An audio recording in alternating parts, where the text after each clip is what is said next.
Yes. Right. Awesome. What is up, guys? I hope you guys are doing good. I hope everybody's having a fantastic day. Good start to the week. Proud. Yeah, we got Stumza with us. Hopefully in the future we'll have Matt with us. But this is the first ever episode of the Almost Football podcast. And what we aim to do in this podcast is talk about football like we would do in our watch-alongs. But often along in our watch-alongs, we lose track very quickly and start speaking about other shit, mostly related to football. But we're calling it the Almost Football podcast because sometimes we really do get caught off guard. So to introduce myself, my name's Shande. I'm a streamer. I stream on YouTube on this channel, Fick Fufa. And yeah, I am a Manchester United supporter. At the moment, I'd say very casual Manchester United supporter. And yeah, that's basically it. I've been watching football for a long time, basically since I was 3. And that's it for me. If you want to follow me on Twitter, which I've got in front of me, it's at @the_Miracle Mile. You're more than welcome to come take a look. I do tweet every now and then. Stumza, take it away. All right. Good evening, everyone. Shout out to Melo. I am currently studying, a friend of Sean. Also, by an undue turn in circumstance, a Manchester. We don't say that. I've been football since I was a kid. Love it. Follow me on Twitter. I go by the handle Kong. It's fun and yeah, let's learn together. Yeah, you broke off a lot in that introduction. Okay, Okay, let me try that again. Okay, I'm pretty sure they heard most of it, but can you give me your Twitter handle again? My Twitter handle is King Kong Consciousness. Yeah, because it's hilarious. It is quite. Okay, but yeah, for the most part, they heard most of it. Yeah, Stimmers is my friend. Also, Sports United. By coincidence, just how it happens to be. Purely by coincidence. But we're not only going to be speaking about Manchester United stuff. We're also going to be speaking about a variety of things. That's why I've got topics written down beforehand, guys. If at the same time, to anybody watching in the future, if you want to learn anything about football, anything that you might want us to answer, you can email at fickfufa12, the numbers 1212 at gmail.com. Send us any questions, any thoughts, anything that you might have. We'll put it onto the podcast, and we'll try to get the podcast onto Spotify as well. But at the moment, we're just on YouTube, and then we'll see what we can do from there. So yeah, sounds good. Stumza, the first topic I have, and I've been wanting to speak about this for since it happened, right? Yes. So Inter won the Serie A, right? Yeah. And they broke Juventus's reign of, what was it, 9 seasons of holding the Scudetto. Thoughts? So I don't know. It's a bit of a hefty one, because Serie A is an interesting case in the sense that I don't know if you saw on the weekend where they were like, Cristiano Ronaldo might be playing in the Europa League the way things stand. Yeah, yeah. Which is mind-boggling. I've actually got that later as a topic, by the way, as well. Oh, fair play. I think it's interesting. Honestly, I think it's interesting that as though leagues across Europe, outside of the Premier League, to a certain extent become a little bit predictable, is that leagues across Europe are no longer as predictable. Right now, the La Liga is tense. La Liga is shaking because it's too close to call. Yeah. In usual years, it's either Real or Barca. Easy. Now, that's in question. Now now in Italy, could have Sevilla winning it. Fair. Which is mad. To even think about Sevilla winning La Liga is mad. But I also wanted to get your thought on this. It's keeping it on Inter very quickly. Yeah. Right. So how half of Manchester United's team got sold to Inter, now they've won the Serie A. Yes. I just have to wonder what that says for the Italian league in general,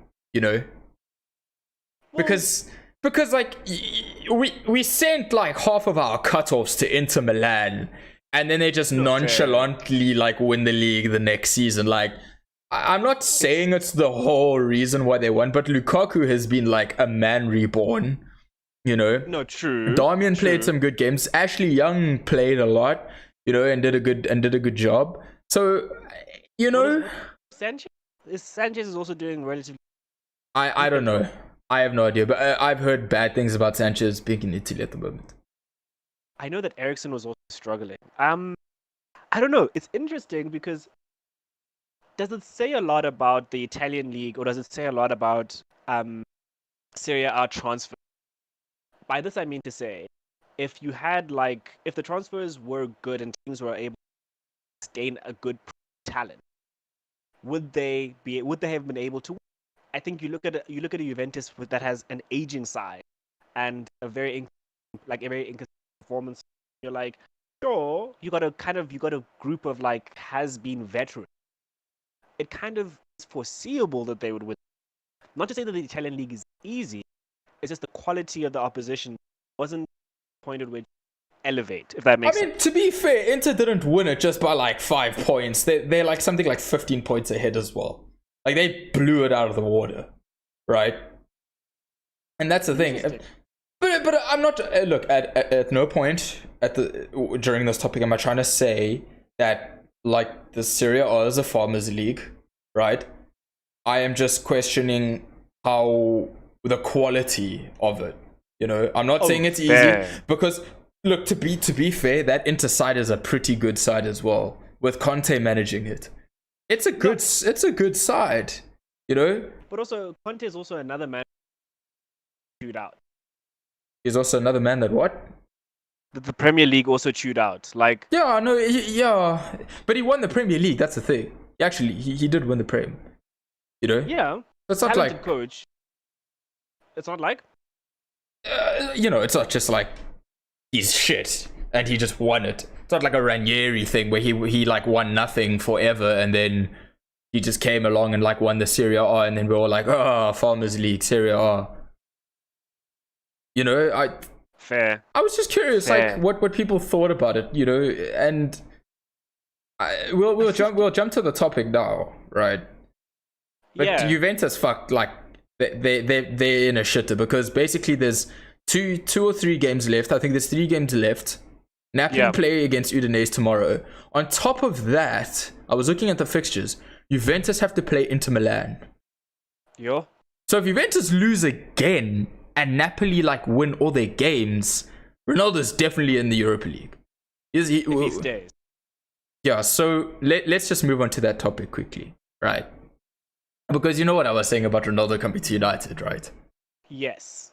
Now now it's looking really possible. It's looking not even really possible. It's just looking like it's going to happen. Yeah. So now my only gripe is like I hope they don't sign him to like a 2-year contract. Because my idea, we might not even need to get rid of Pogba now to trade for him, right? True. Because he's Ronaldo doesn't want to play in the fucking Europa League. Like, come on. I know he's like an aging player, but why does Ronaldo want to play in the Europa League? You know? Yeah, but it's also Ronaldo. Exactly. So we have Champions League football. On top of that, next season, depending on how the summer transfer window goes, we could have a pretty strong squad. We're looking like we're coming second. We're just behind City. They were rightful winners of the Prem. You might go, superstar season, maybe just go there for a season, try, provide some morale and stuff. That's what I'm thinking. Oh, 100%. I don't know. I think my thing is like, with regards to transfers, like, but also speaking Ronaldo, like, of it all, is that United look like an exciting team to play for again. Yeah. Like, yeah. United seem like a viable option that you would want to go and play for them again. I think for a couple of years now, it would be hard to sell United besides that of Lille. But now we're building ourselves as a repertoire of one of like the biggest, not the biggest, the best comeback team in the world. And literally, how many points? It's like 31 points from losing. 31 points losing. Yeah, but we shouldn't be conceding in the first place, anyways. Like I know. So I'm looking at the silver lining here. no, I think I hear you. I hear you. Look, like there's grit. There's grit in the team, and I like that. but also if Ronaldo comes to United, I don't know. I think he only has to come for one season, and after that, what is the thing that I'll be looking at, or I think the thing that is notable, is to someone like Rashford. I think Ronaldo, wherever he goes, he does try and like pass on, Yeah. and he influences.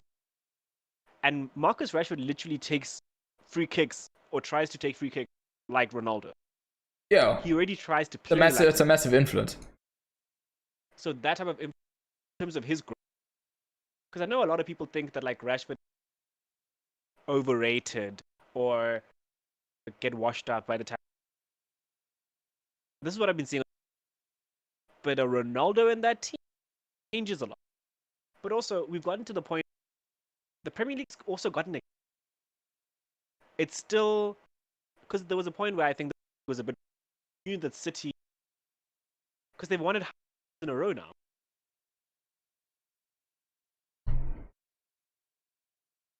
Yeah, you've Can broken you hear up. me? You've broken up entirely there, dude. Oh, But basically, okay. the gist I got, Ronaldo's very influential.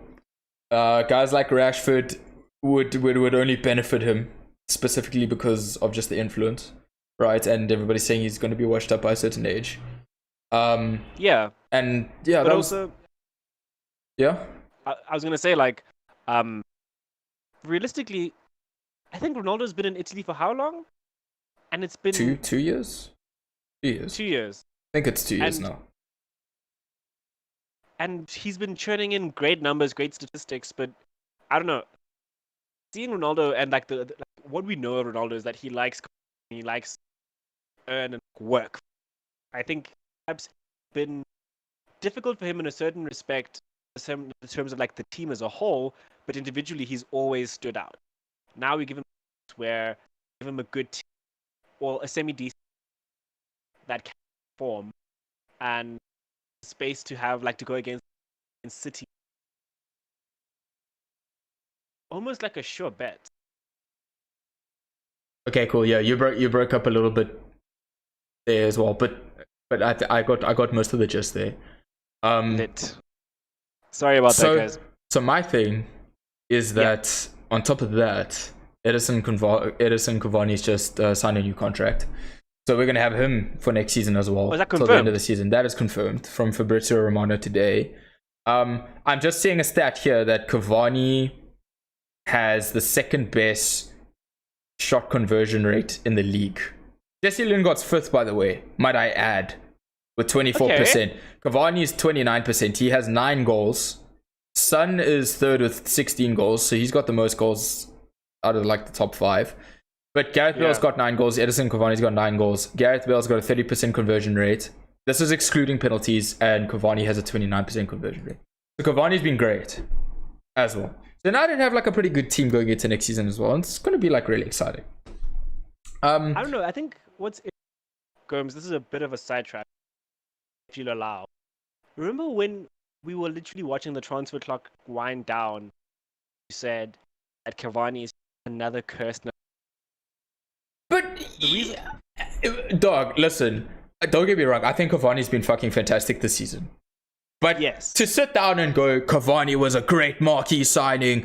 Yeah, we totally knew what we were doing getting him. Dude, he was available in July, bro. We could have got him in July. Like, nobody can turn around to me and tell me that that board knew what they were doing when they got Cavani. Because they had no fucking clue. They didn't know it was going to work out this well. It could have been awful. It could have been like, cow awful. They didn't know. On top of that, I don't think Cavani's been like Zlatan levels of impact. But he's been good in his own way. You know? He's been like in between the two, but more on like the Zlatan scale. He's been good, like, but still, that transfer window was shocking. And as the season has gone further and further, I personally believe that Solskjaer never wanted Donny van de Beek. And I think we talked about that in the one stream. I think I've completely lost you now. Yeah, I have. Yeah, Give me. yeah, I can. So I was just speaking about how this transfer window, nobody can turn around and say, oh, it was an amazing transfer window when it really wasn't. Oh, 100%. Like, especially how Solskjaer didn't really want Van de Beek. And as the season's gone on, like, remember we had that stream. I didn't think Solskjaer wanted Van de Beek. That's probably, I don't think so either. Probably why he hasn't played him. Jeez, dude, you sound 10 times better now. Don't know why. No, completely fair. Why do you sound so like loud now? You sound good. Do I sound loud? Oh, hard. Okay. No, I do not know what I did. No, you sound great, dude. It's like not even breaking up anymore. Hopefully, it like long may continue. But okay, let's shy away from United very quickly. Okay. So I don't know if you knew this. Also saw this online. PSG are behind Lille in League One with 2 games to go. PSG might lose. I mean, we're speaking about Serie A and shit. Let me like try bring up the table now. Right. Okay. But they might lose to Lille. Like, I'm not even joking. So Lille are ahead by 3 points with 2 games to go. Ooh. Yeah. And they play, and the next game they have is against Saint Etienne, who are 11th. And PSG have Reims, and they are like 13th. So like, out of curiosity, Gomes. Yeah. Is the only league that we know of that's kind of like almost done and dusted, besides Serie A, the German league? I think Bayern won. Bayern won that league. Yeah. Bayern. Let me check. But I'm pretty sure it's I'm pretty sure Bayern have won that. Bayern cleaned it up. They're like 10 points ahead of RB Leipzig, and there was a point where RB Leipzig was ahead of them. But about PSG very quickly, because like we're going to speak about La Liga now as well. But about that, thoughts? Like just first thoughts, because when I first saw it, I was like, no fucking ways. These guys are lying. They're lying. They have to be lying. Like PSG win it every season, and it's actually true. Like it's on Google. Like it's official. It's here. I'm very confused, mainly because PSG have probably one of the most expensive squads in Europe, right? Yeah, I think so. Probably most expensive squads. Definitely on wage bills, yes. If we're speaking about wages, yes. No, 100%. And like we have like Rennes, which has been for the most part of their career, let's be honest, because they've maybe qualified for the Europa League, so we can then ascertain from that they're like a top 8 team. Yeah. Oh wait, not Rennes, Lille, right? Lille, yeah, pretty much. Because usually it's PSG, Monaco, or Lyon. Yes. That are like in the Champions League, or Marseille sometimes. So yeah, those top 4, PSG, like that's completely right. It's PSG, Monaco, Lyon, Marseille. That's the top 4. Yeah. I don't even know if you know any of these players besides Fonte. They've got Burak Yilmaz, Yusuf Yazici. I don't know if I'm saying that right. Jonathan David. They have Renato Sanchez. Him we know. Sanchez. Mehmet Zeki Çelik. Timothy Weah. Who's George Weah's probably like, I don't know, cousin or some shit. Oh, isn't he his son? Probably, dog. And he's about to win League One. But I've never heard of like half of these players, dude. Besides like 2 or 3 of these guys, I'm like, who are these guys? Not even players that like in my brain come to mind, and I'm like, yeah, I totally know who these guys are. I mean, stats wise, Kylian Mbappe has the most goals. Yilmaz 25. Okay, let's. Depay has 19. Ben Yedder has 19. The guy from Lille is tied for 5th with 15. Assists, again. Okay. Tied for 3rd with 9. Like, it's not even like one dude is out here just carrying the cleaning it up. It's been like everybody, dude, which is kind of interesting. Well, from the first glance, that's what it looks like, which is kind of interesting because I obviously nobody. Look, no right football fan in their mind sits down and goes, "Hey, you're watching the Liga 1 game this weekend." You know, like half the people that you, yeah, unless it's a French person, like, yeah, sure, I'm pretty sure a lot of dudes in France watched Ligue 1. Like I don't know, you know how we have like the City and United derby. So one of the most competitive derbies is not necessarily a derby per se, but it is competitive. Is Marseille against PSG? Oh yeah, because. So I think part of the history behind that is that, so if you ask anyone, what are the biggest, what's the biggest city in France? Most people say Paris. Some people say Marseille because they're almost the same size. sure. So because of that, and because Marseille is in the south and Paris is in the north, Sure. it's kind of like a very. So it's a bit of like a London versus Manchester northeast type vibe. Yes. Okay, I dig it. Another interesting one is Lyon against Saint Etienne, because they're neighbors. They're literal neighbors. So that's why there's a rivalry there. Okay. See, we're learning things. We're learning things in this podcast. So okay, but give me your final thoughts. Like, PSG for the first time in like 10 years, like over a decade, right? Might not win League One. To a team of players that we don't even fucking know. Like, that's just... That's awesome, dude. Know. I'm so fucking happy about that.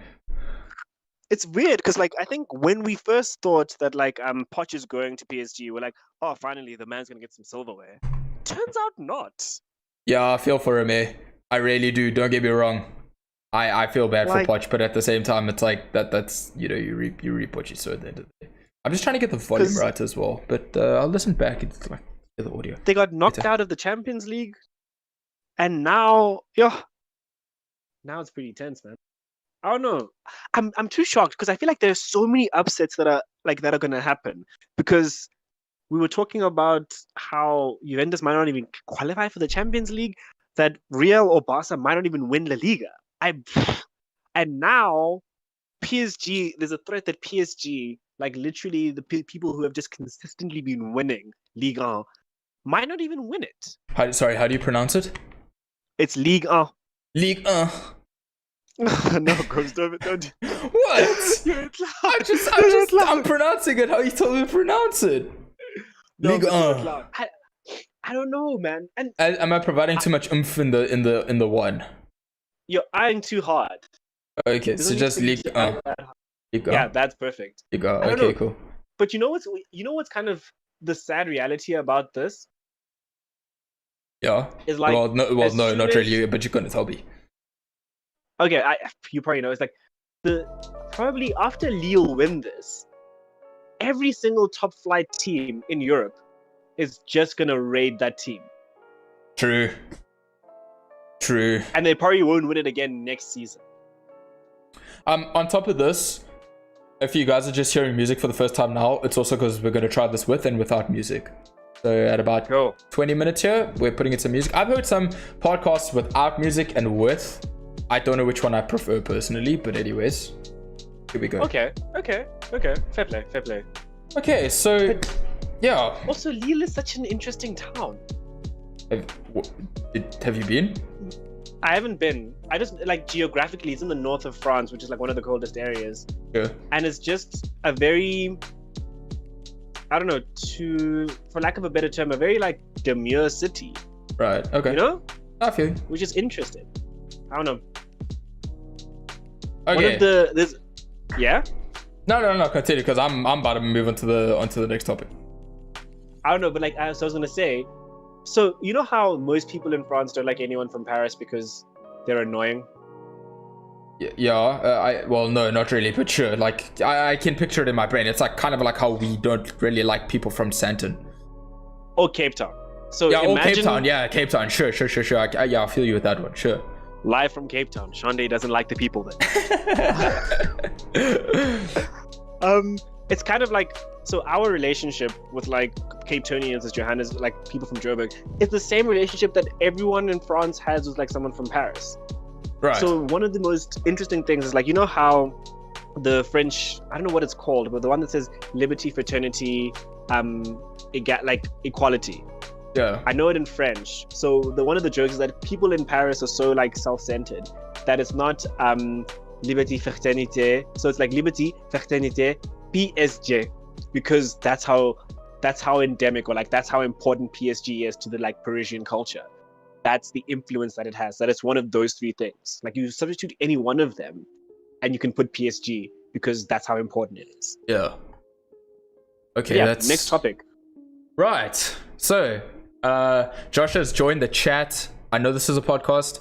Anybody who's listening in the future, you're more than welcome to jump onto the live streams. Maybe we should make a thing to do them like every Monday. Maybe Friday before the new week kicks off, after then all we of can do European predictions. football. Yes. Good idea. So we'll try stream every Friday. We'll try do another one on Friday. But I don't know because my project is due. Oh no, it'll be due. So Friday evening. Okay. Yeah, Friday evening's good with me. So that's good idea. Also, this is the first episode, so like we're trying to fucking do a whole lot of things.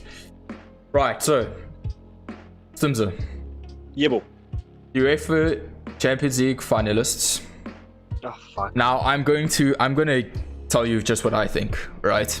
Yes. Man, if Manchester City win this fucking thing, it'll ruin my year. Oh, 100%. 2020 was a bad year, but it'll ruin my year. Like 100%. I think 2021 will be worse than 2020. And yes, like it just goes without saying to all the City fans, I don't like Manchester City. I don't like the club. I however do have a lot more respect for PSG and Manchester City after what happened with the Super League, but I just don't like the club. Like I don't like Manchester City. I don't like you.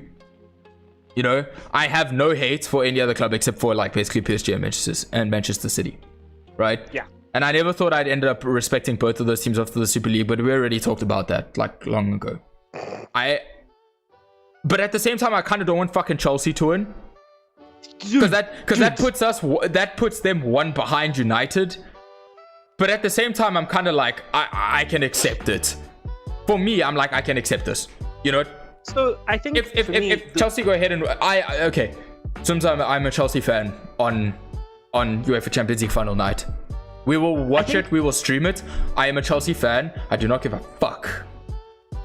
So I think for me, the thing that's made it easier for me to digest if Chelsea win, because either way, Twitter's going to be annoying. Oh yeah, either fucking way, hell, dude! I'm not ready. Be I'm turning off social media as soon as that final ends, especially if City win it. What's up, Josh? Yeah, welcome to the first podcast. But yes, I'm turning it off, dude. Because the one silver lining can't, bro. No, dude, it's gonna be annoying because we're not playing, and United's not gonna do anything. But all of a sudden, we're just gonna have our names slugged through the mud for no apparent reason, but just for existence. And you know what the worst part is, bro? Even if we win the Europa League final, don't get me wrong, I want us to win the Europa League final, and by rights, I think that we should win the Europa League final. It's going to feel so hollow. Like, oh, we won the Europa League, yeah, but City won the fucking Champions League, so it's like, whatever. Can you imagine the amount of banter there will be if United even do win the Europa League? Because it's going to be like, oh, European trophies are going back to Manchester, but Manchester City are like the big brother of Manchester United. Fuck off. Imagine. The disrespect. Gomes, don't say that. Yo. I'm not ready for it. I don't want to be ready for it. Look, I'm excited for Europa League final night. Definitely, I want us to win. I think that these group of players need to win a title just to push us into the fabrics of next season. Yeah. But my God, this UEFA Champions League final, and I know that Chelsea already beat City over this last weekend, which was a great game to watch. If you didn't watch it, by the way. But Pep literally benched half his fucking team. You know, his bench defenders is something like, it's like Shevchenko, Laporte, Ake, and Cancelo. That's his bench. Bench. Can you imagine, dude? His starters is Walker, Diaz, Stones, and Mendy. That's his starters. No, he was being reckless because he played Mendy. He never plays Mendy because Mendy is too reckless. Yeah, so Shevchenko's first. Dude, that second unit disgusts me, bro. How, dude? How the fuck? it just I don't know, man. I'm just beside myself, bro. Like the depth that City have, and you know what the weird thing is? No, I know insane. Chelsea. I felt Chelsea winning that game, although it like, and I loved this last weekend, by the way, because it hampered City from winning the title, and then we won and secured Champions League football. So it was a pretty good weekend overall. But 100%. I almost feel, in a way, it was a little bit of like Pep mind games. You know, Chelsea 100%. Are going to be walking into that final like, yeah, but we beat you guys over the weekend.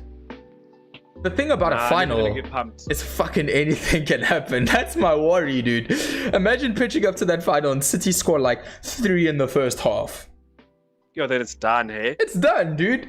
The game is over. All that fucking like that night in Istanbul stuff. Nah, fuck that, bro. Chelsea think you're going to come back from a 3-goal deficit against City. It's just not going to happen. It's not. Never. Also, Ruben Diaz, John Stones are solid. Yeah, dude, they've done such a good job this season, bro. And you know what the funny thing was? When Pep started playing Stones a lot more, and you know what, I'm really, really happy for Stones. Really happy for Stones. Like, I think heading into Euros, England have a really good squad. I'm really happy about it. Knowing England, they'll probably choke it anyways because it's England, but I think this is another side note we can have a chat for later. Is like, I don't know. I'm curious to find out if you think England has the depth to compete at the Euros. And it's not to say, I don't know, it seems to me that they've got like a lot of positions that are loaded and not necessarily the kind of depth you would need to win that kind of competition. But like, that's a chat for later.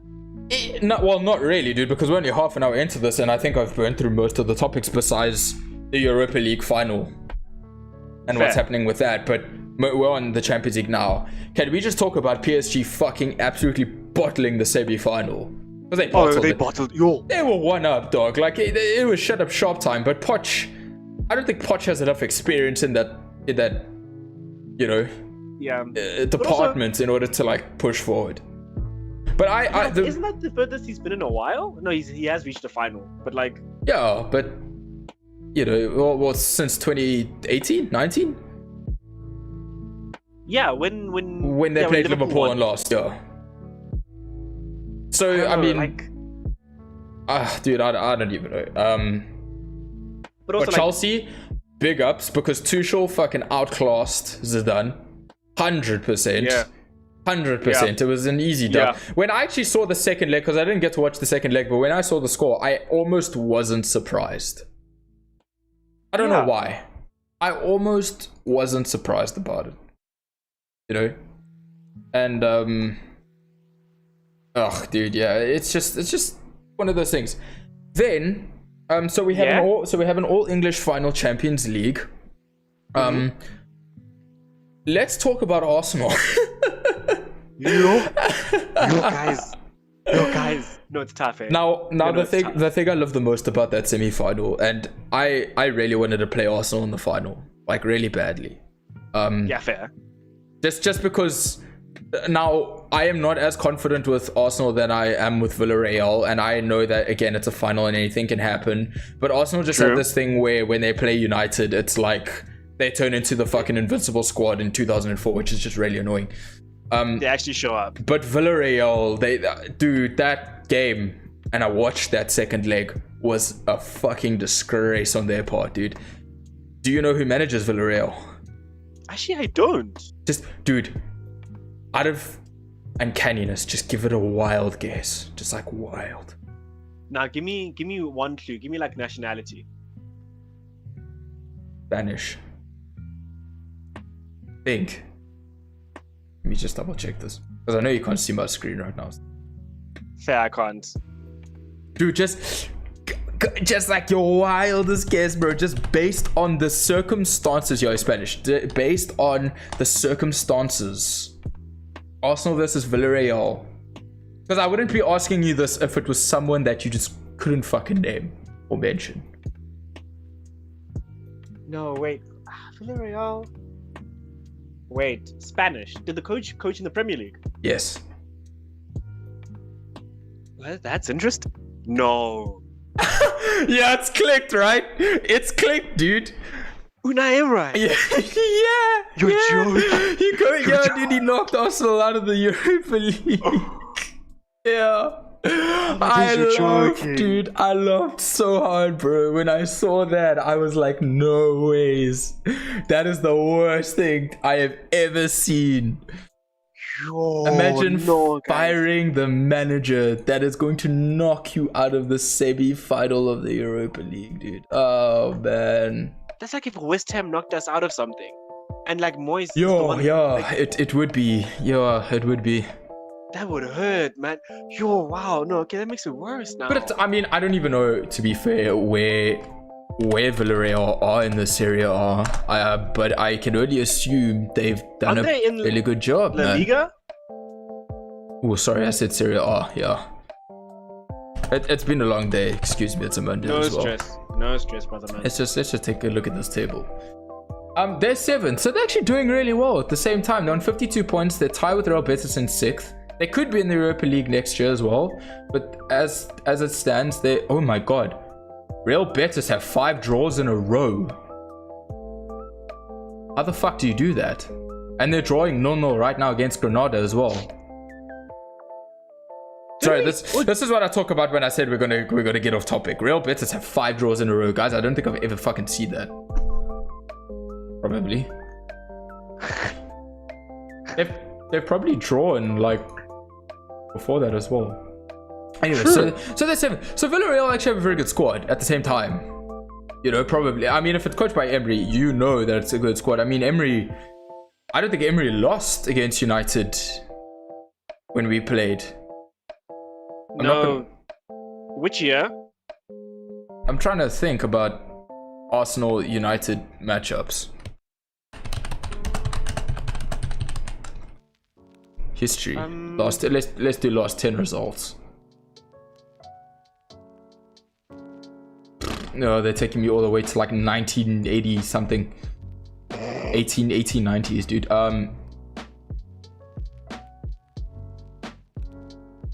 Okay, FA Cup, that doesn't really count. I'm thinking league. It's 2018. 29th of April 2018. Was he in charge then? Must have been, yes, surely. Yeah, he was. Emery was with him for a while. I was with him for a while. Yeah. So, and it's kind of, I don't know, it double hurts because, like, hasn't Arteta been touted as the golden boy to a certain extent? I mean, yes, yeah, he has, and I don't think he's as good as everybody's making him out to be. So I think there was a time like last year. It's not just that though. Like, we all know that Kroenke is an asshole. True. And Arsenal need to come under new ownership very soon. Because it's not overly Arteta's like fault, dude. He's got David Luiz in defense with like Mustafi. Yeah. Like, what are you supposed to do? At the same time, you know, it's tough. It's difficult, you know. Fair. I think that's tough, but also, I don't know. Arsenal fans are just really loud. Yeah, but they always have been. I mean, like, what else do you expect from fucking Arsenal? Like, they're really loud, and I don't know. This season they've been kind of quiet. Have they been though? Fuck, dude, you gotta get on Twitter more.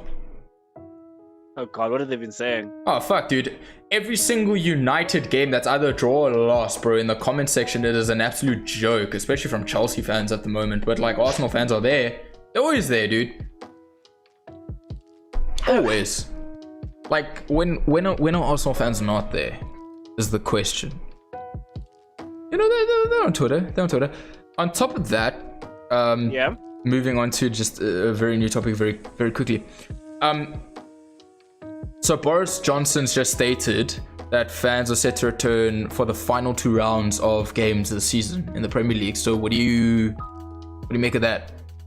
Ooh, that's gonna be interesting. I think so. The thing for me that's gonna be interesting to see if like fans have an effect is like, I don't know, if Liverpool plays at Anfield, will they actually play like Liverpool? Yeah, well, I think. What do you mean? So the reason I say this, right, is like, What, the Man think United Liverpool Liverpool- game that got rescheduled? No. I'm thinking for the last 2 rounds when Liverpool actually play at home, because I think the game against us is at Old Trafford, if I'm not mistaken. Yes, it's at Old yeah? Trafford. Yes. So what I'm thinking about is that once they allow fans in, I think part of the reason why Anfield was considered a fortress was mainly because was in part due to the fans. The fans just made it. I mean, sure, but listen, do you remember Liverpool for like the first half of the season into January? Because they were first for a lot of it. No, fair. They were still fine, like they were okay until they absolutely just like capitulated on home soil. And they capitulated hard. Yeah, that's the thing. Like they didn't, you know, what goes up must come down. But like, you know, you come down at a floating pace, bro. They came down at like rocket speed. But also, isn't this like the worst title defense in history? Yeah, it is. Oh yeah, by far. Except maybe United. Nah, I think maybe United in 2013. Nah, dude, I think this is the worst. Because like, everybody forgets that Moyes' season afterwards, dude, was bad. We finished like 8th. How many points did we have? That's true. Check, hold on. You could be right.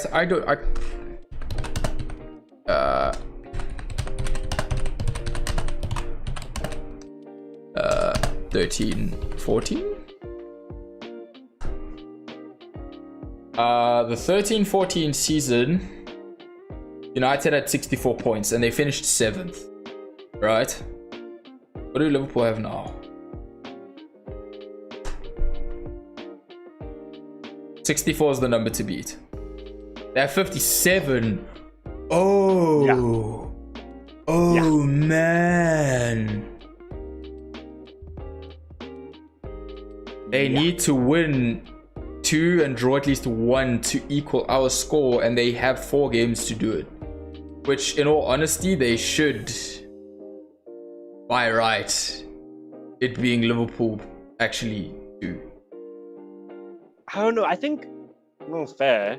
But you remember, I think it was a couple of weeks ago. I was like, is Liverpool actually going to qualify for even the Champions League? At the moment, they have a game in hand on West Ham, Leicester, Chelsea. They're behind West Ham by a point. I think they lost recently, yeah. And Leicester on 63 points. So at this stage, I mean, unless Leicester really screw up hard, the best they could potentially hope for is Europa League.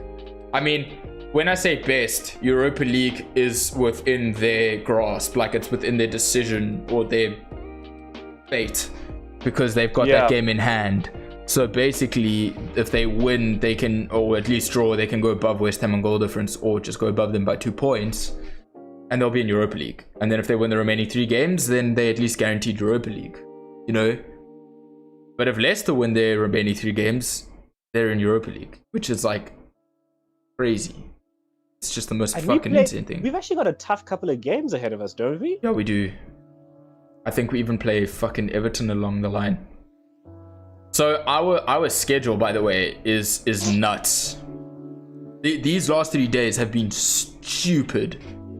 Yeah. So we have Leicester tomorrow at 7 o'clock. Right, Chelsea play Arsenal on Wednesday. Then on Thursday, we play Liverpool. And then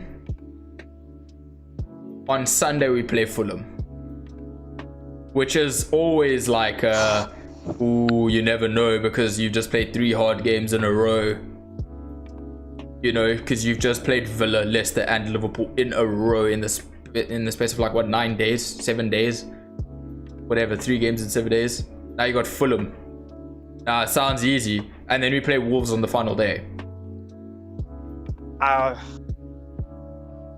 also, I think the thing as well that I like the most about it is that if we do win our remaining games, if we can, is we make the league look a lot more respectable, because it means City will have only beat us by 7 points. Now, I mean, if you flood back to a lot of games this last season, we lost to Sheffield United. We drew to stupid teams. You know, we conceded goals. Leicester, we should have beaten them when we played them. You know, we dropped down points again. Not as bad as last season, but you know. But again, I say all fair play to City. They definitely deserve it, like 100%. Yeah. And I mean, they'd have to literally to lose this, they'd have to literally lose the final 3 games, which they won't. No, they won't. They're going to win the next game, and then they're going to win the league. Exactly. I don't know. I think so some of the highlights from this season, which were like selfish United highlights, and like anyone in the comments can call me out, as like, remember when City was unbeaten and then we beat them? Yeah, that was awesome. So if we had lost on Saturday's game, City had won the Premier League, but we won. Yeah, and then they lost to Chelsea, because if they beat Chelsea, they obviously would have been mathematically ahead. They need to win one. Basically, they need to win one more game. That is it. Or draw one more game. I can't quite remember. Let's check here. I think it's win. It's win, yeah. Yeah, we'll win one more game, because we won the game in 7 points, so they'd have to lose 2 and draw 1 for us to have a chance of coming back. So yeah, win. They need a dub. That's it. And they play... Yeah? They play Brighton somewhere along the line. They play Newcastle where I looked at Brighton like teams and I was like, they've won it. They've won it. Like where else? Who do they play on the final match day? Everton, which is I mean maybe, but dude, Brighton and Newcastle's like, oh, that's easy wins. You know, it's very much easy wins. You know what? I think I would laugh my ass off if they somehow lost to Newcastle, drew to Brighton, and lost to Everton. Then I would be like, holy fuck, that's funny. Best season ever. But we would then have to in turn win our games, and we have 4 really, really tough games. We do. So it's over. Yeah, we do. And I've been saying this for a long time. It's been over for a long time. Basically, when Liverpool lost to Burnley, that was when it was, because I personally felt that United did not have enough gas in the tank, push us over the line. True. True. So yeah, true. That's that. And then anything else you want to say on that? Just the Premier League, just the season as a whole. Oh, the season as a whole. West Ham have been awesome to watch. I think Jesse Lingard should stay at West Ham, by the way. What a player. You don't think he should come to United? He should stay, dude. He looks happy, bro. I was watching videos of him, dude, with they were like pranking Mark Noble. It was really cool. For his birthday, they're like flour and egg prank on him. It was really cool. You know, it was really cool, and like he looks happy. He just looks happy. He's with some of his English teammates. Now the funny thing is, one of his best mates that are in the West Ham team is Declan Rice. Oh, lit, yeah. A lot of rumors about Declan Rice going to Liverpool, United, Chelsea. So he could potentially leave. Now I know for United they're trying to use Lingard as a bargaining chip to get Declan Rice.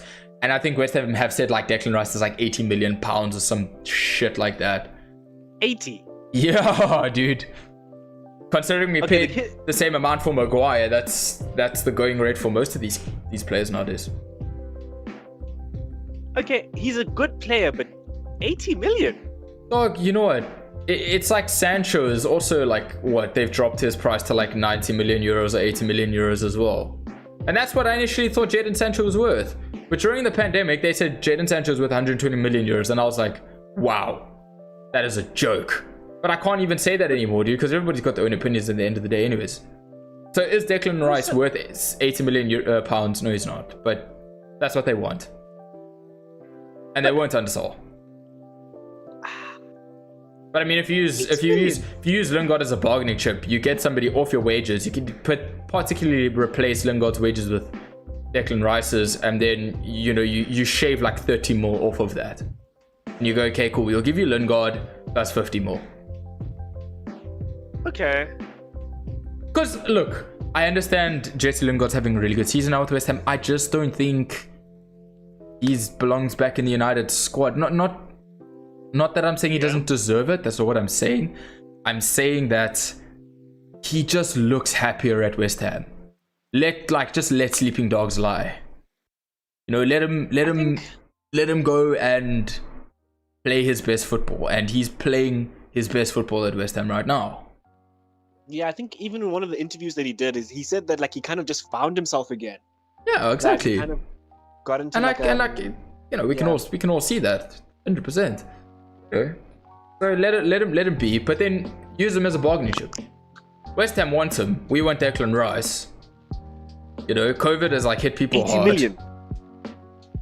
Yeah, but Lingard's worth what? At least 30 now. After the form he's just been put in. At least we said he was like 24 when we loaned him to West Ham.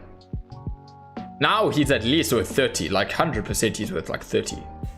So shave that 30 off and like we'll give you 50 million euros. And that's, I mean, pounds. And that's nonchalantly what we paid for Fred. But it's all dependent on if the Glazers are going to sell. And there's just a whole different things with like owners. And I've got a topic here about owners. Yeah. Which I think is fucking awesome. Which also, probably also touches on the Manchester protest. Yeah, and I mean, okay, so we'll do one more topic. So we'll do the owners and the protests.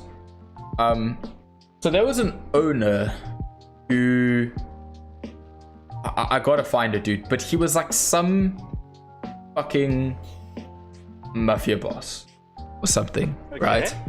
He bought out this team with laundered cash.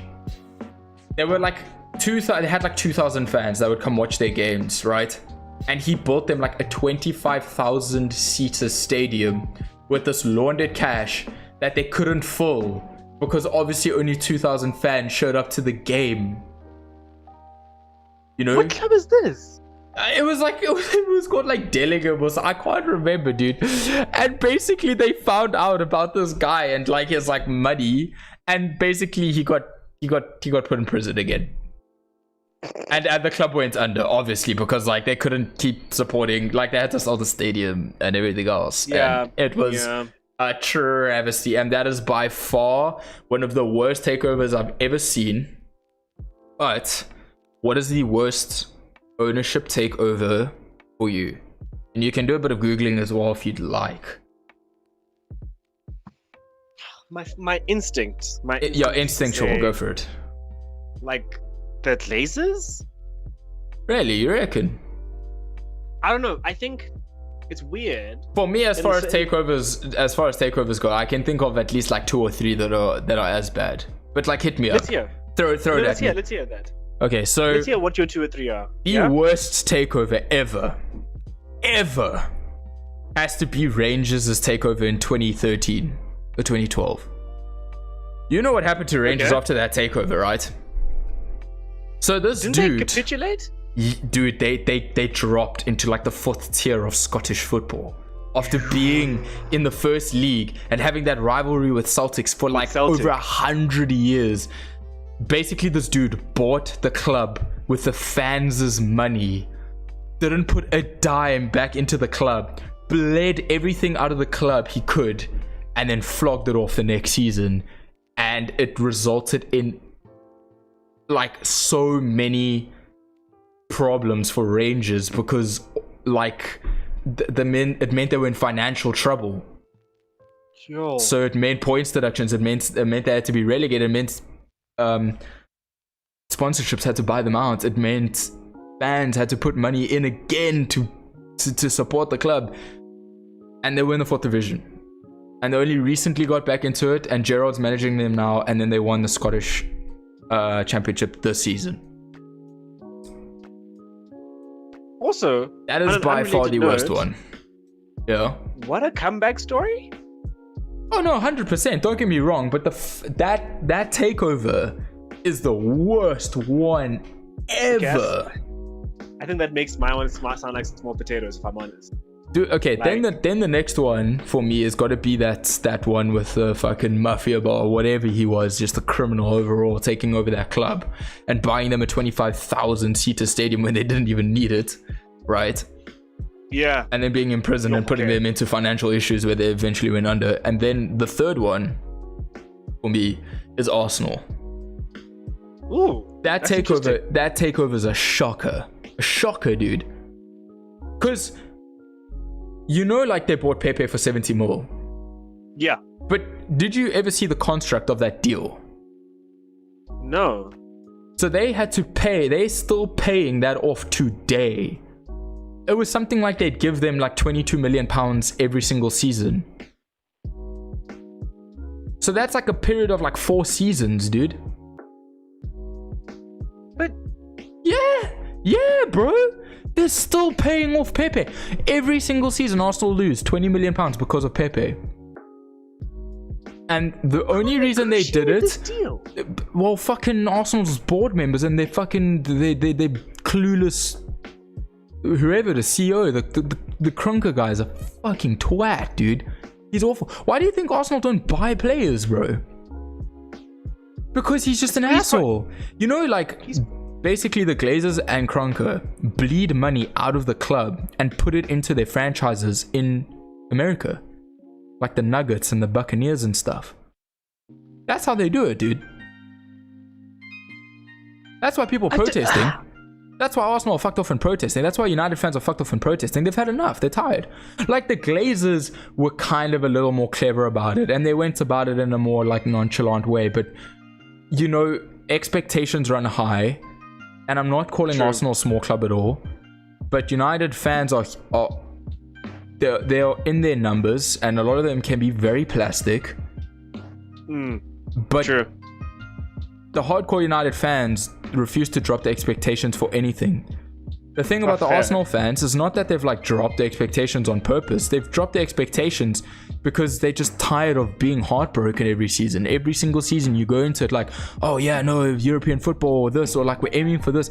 That's where it's come to. It's come from Arsenal competing for titles, expecting to be competing for titles every single season, running back to being in the Champions League every season, and then running to, oh, I hope we can get into Europa League, to not even being in Europe. Like that's where their hope lies now, dude. And basically that the club has broken down the fans to this point where their expectations is that of like a mid-table club. Yeah, that's where they are now. It sucks, dude. And that's why I feel for Arsenal fans. Yes, I know the banter and they're loud and Twitter, but the proper Arsenal fans, especially the guys from like Arsenal Fan TV, dude, they have like no feelings left, dude. There's like nothing left. Especially with that team. That team is a joke, dude. A joke. Like we think that like the United team isn't like being invested in properly, dude. Just go look at that Arsenal team, dude. Maybe you haven't watched an Arsenal game in a while, dude. I watched the first. Gomes. They're bad, bro. Whose fault is that? It's not the fucking fans. The fans don't decide who they buy. It's fucking ownership. The ownership's terrible. Kroenke is by far worse than the Glazers, dude. No, like I said, the Glazers were clever. They tried to invest every now and then, and they put Woodward in to like mull it over with the signing every now and then and these PR stunts and shit. I'm tired of it, dude. United fans are tired of it, but Arsenal don't even do that, bro. They don't even do the PR stunts. Like, who was like Arsenal's flagship signing for the beginning of this season? Wasn't it Willian? Yeah, it was Willian, yeah. Who has been a travesty, mate. Because he's like... He scored his first goal against West Brom this last weekend. Against West Brom. Sorry, not for West Brom, but for Arsenal against West Brom. That's sad. No, that is sad. I think... Look, dude, say what you will about Willian. Like, he was a good player in his day, but he's just on a Hollywood contract now. But that's where all the Chelsea cutoffs go to, dude. That's how bad it is, dude. All the Chelsea cutoffs just go to Arsenal. Like... Peter Cech, Willian, David Luiz... So wait, is Arsenal basically the Inter of our league? No, except for Chelsea. No, dude. Arsenal are the retirement home for Chelsea. Simple. Like, done. Yeah. Yeah, dude. It's even true the other way around. If you think about it, like some players when they get tired of Arsenal, they actually go to other teams. I'm thinking right now. Like Fabregas. Fabregas played for Arsenal, loved the club, didn't win anything, so he left. Yeah, but I mean, went to go to Chelsea. That was basically what started happening after 2004. Because Kroenke stopped investing in shit. I can't remember when their takeover was. I think it was like 2002, but I can't quite remember. It might have been, I can't quite remember. Then bought the new stadium, refused to buy any players to pay off the stadium, and then, I'm gonna put you on loudspeaker. I have to charge my phone, so this might sound a bit weird. Listen, we're coming up on an hour anyways, so you wanna cut it off here? Oh, no stress. I can definitely cut it off here. Cool. But so I'll leave the last words to you because I've spoken enough and I'm tired of speaking about Arsenal right now. So yeah, any thoughts? I don't know. I think last thoughts. Like relative to what you're saying about the worst takeovers, I think perhaps the Glazers aren't that bad, but it's naturally a spectrum. Just because you aren't as bad as Arsenal doesn't mean that you're any good. I think. No, yeah, look, at no point do I think the Glazers are a great or even a good or even an average takeover. They're a terrible takeover, but there was just worse. 100%. That's all. I think. Wow. Also, dude. I don't know. I'm kind of low key. Like, this is just me being like a secret fan of Steven Gerrard. I hope he honestly does the best at Rangers because 100%, yeah, dude. I think he's just one of those people that you would look up to. Listen, the thing about like Gerrard was he actually went and did his coaching badges and learned a bit on the side. Like Oli just fucking came into the job, and then everybody tried to copy like the Oli effect. Like Pirlo at Juventus is a travesty. Arteta at Arsenal is a travesty. It's bad. Lampard at Chelsea was a fucking joke, dude. And then everybody's trying to call Oli a PE teacher. Man, the man's second, dog. Come on. And I understand United have a great squad or whatever, bro, but come on. Like, Lampard spent cash, dog. Peas, bro. He pulled out. Ziyech, Werner, Havertz. That little season where he took over was great because of what he had. But fuck me, Chelsea balled out, bro, and then it was they did worse. And that's what scares forward, guys. That's why right now Tuchel scares me. Tuchel frightens me, dude. That's why I think United next season, this summer transfer window, have to go hard, dude. Yeah, 100%. First things first, you need a CDM, and you potentially need a centre back. Nice. Right? No, we need a centre back. Straight up, because the defense is a fucking problem. I'm sorry, I hate to be this person. I know we need a striker. This week. Lindelof is soft, guys. Yeah, but he is, dude. He's a weak motherfucker, dude. And you know what the thing about Maguire was? We were getting absolute consistency out of him, dude. Man had almost played every single Premier League minute for 2 years. Now he's injured, bro. Yeah. At least he's Mr. Reliable. You know, you can rely on that shit. Okay, let's cut it off because we all just keep going on and on. This is true. Awesome. This is true. Josh, thanks for joining me to the first ever podcast. We're going to try put up on Spotify or a podcast platform. But this is also just a tester. We're kind of like testing the waters, seeing how it is. I'm going to like try my best with the audio. I'll try fix it up and do 100%. What I can. See if the music was a good idea. Maybe not. You know, and then we'll be back hopefully this Friday. Okay, but there's no Champions League, so potentially not this Friday. Also, because I got projects due, and I got shit to do. Yeah. So next week Friday we'll do another podcast, and hopefully we'll include Matt, and then we can talk about the weekend's games and everything else pushing forward. I mean, I think this podcast is going to be a great idea during the transfer window. Oh, it's going to be hot. It's going to be lit as fuck. Maybe we'll take like a month break, but the transfer window is open 2 days before the Euros, so we're gonna have so much content to power through when the transfer window is like upon us. My phone's gonna die in 30 seconds. Okay, I'm gonna have to kick it. Sick. Thanks to everyone for coming through. Peace, love, blessings, and we'll see you the next time. Cheers, guys. Cheers. Awesome, guys. And then also don't forget to follow Stims on his socials. We'll post that in the link description when I can. And then also myself, guys, thanks so much for joining into the first ever The Almost Football podcast, and check you guys next